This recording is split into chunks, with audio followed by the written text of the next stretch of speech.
ایک اور قائد اعظم کی مشورہ زمانہ تقریر ہے اور مختلف اوقات میں انہوں نے سول سرونٹ سے بھی بات کرتے ہوئے میرے سامنے ایک ریفرنس ہے سولنگی صاحب 25 مارچ 1948 کا جو ہے حکومت کے افسران سے چٹاگانگ میں وہ انہوں نے خطاب کیا ہے کہ خطاب میں کہا آپ کو ایک ملازم کی حیثیت سے اپنے فرائض سر انجام دینے ہیں. آپ کا سیاست اور سیاسی جماعتوں سے کوئی سروکار نہیں ہے. یہ آپ کا کام نہیں ہے. یہ سیاستدانوں کے ذمہ ہے کہ وہ کس طرح موجودہ اور مستقبل کے آئین میں رہتے ہوئے اپنے مقاصد کے حصول کی جنگ لڑتے ہیں. جس سیاسی جماعت کو اکثریت حاصل ہوگی وہی حکومت بنائے گی. آپ کی کسی سیاسی جماعت سے کوئی وابستگی نہیں ہونی چاہیے. آپ صرف قومی ملازم ہیں. حکومت کی خدمت ایک خادم کی حیثیت سے کرنی چاہیے. آپ کا تعلق حکمران طبقے سے نہیں بلکہ ملازمین کے طبقے سے ہیں. اور الیکشن کمیشن کی ویب سائٹ کے اوپر بھی اس کا حوالہ دیا گیا ہے. اوپننگ ان کا جو ویب سائٹ پیج ہے اس کے اوپر. اب سوال یہ ہے کہ ایک حکم آیا الیکشن کمیشن کی طرف سے, ڈیٹ ہے اس کی اکتوبر 23. انہوں نے آرٹیکل 218 کا ریفرنس دیا, انہوں نے آرٹیکل 220 کا ریفرنس دیا اور آپ کی حکومت کو کہا کہ جناب اعلیٰ جو فیڈرل کیپٹل کے ڈپٹی کمشنر ہیں اور جو آئی جی ہیں ان کو آپ تبدیل کر دیں. وہ نہیں, وہ تو جیسا پتا ہے ہمیں آج ہٹا دیا. اتنا لمبا ٹائم کیوں لیا؟ آج وہ حکیمہ صاحب کا بھی وہ پچھلے دن ہوا تھا فیصلہ, اس کا بھی انہوں نے کیا. تب سوال یہ ہے کہ نگراں حکومت نے اتنا زیادہ وقت, دو افسران جن کے حوالے سے جو ہے to the point precisely specifically بتا دیا گیا تھا, تو سولنگی صاحب کیوں اتنا وقت لگا ان کی تبدیلی کے لیے؟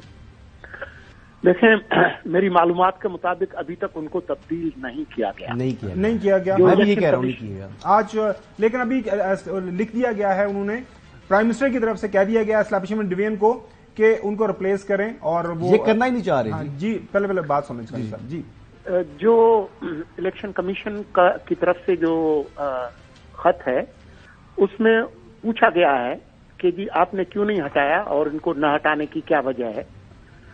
تو ایک تو یہ ہے, تو ظاہر ہے جب کل الیکشن کمیشن میں جو نمائندے ہیں جن کو بلایا ہے وہ جب پیش ہوں گے تو وہ بتائیں گے کہ کیا وجہ ہے.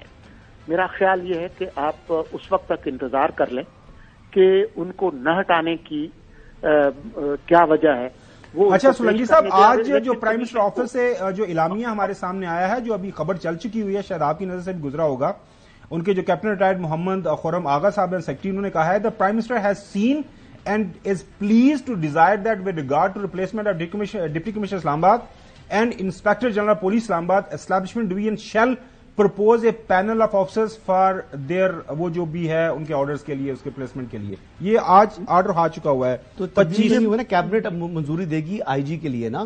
ذرا سن دیکھیں, یہ میری نظر سے بھی گزرا ہے.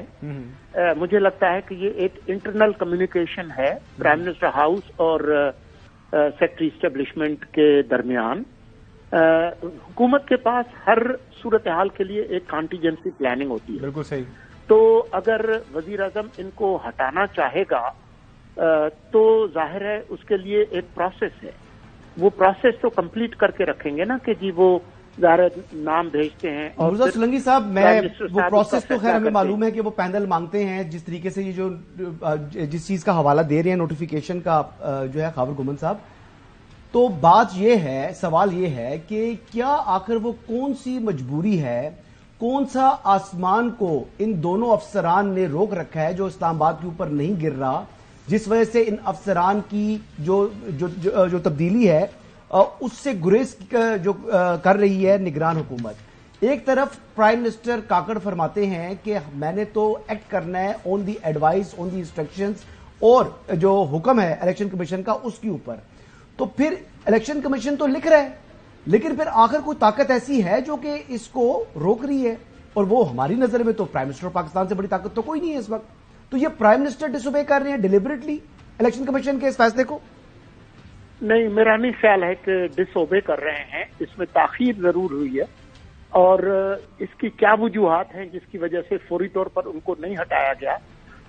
میں آپ سے درخواست کروں گا کہ آپ کل صبح تک انتظار کر لیں. جب دونوں نمائندے وہاں پر پیش ہوں گے تو وہ وجوہات تفصیل سے رکھیں گے. سر, میں آپ اسی بات سے ایک بات آتی ہے نا سر, میں ایک بات پوچھنا چاہ رہا ہوں نا. دیکھیں, آپ مجھے اگر آپ